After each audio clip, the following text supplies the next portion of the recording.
DIY solar and wind. If you want to make your own electricity, one solar panel at a time, click and the links down below. Today, we're at Gilmore Car Museum. This is a 1926 Ford Model T delivery truck. Let me get a little closer.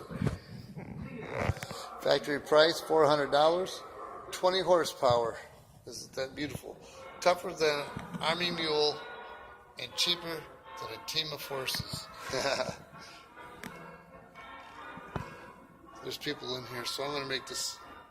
I still want to read it off for you. Get a good visual here. The first Ford commercial vehicles was the 1905 delivery car. It was modified Ford Model C and cost nearly $1,000. It was discontinued at the end of the model year. From 1906 through 1911, people who wanted a Ford truck had to make it themselves, and many did. Thousands of Model C and T autos were converted by their owners into commercial vehicles.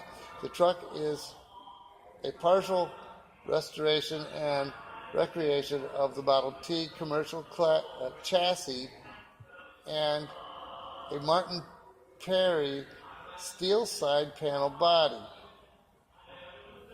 recreated based on the original Kellogg company photos. The company used trucks like this, one for store deliveries in the 1920s and the early 30s. Restoration was completed in 1995, and the truck has been displayed many times since the Kellogg corporate headquarters in Battle Creek. And I have visitors. Have a nice sunny day.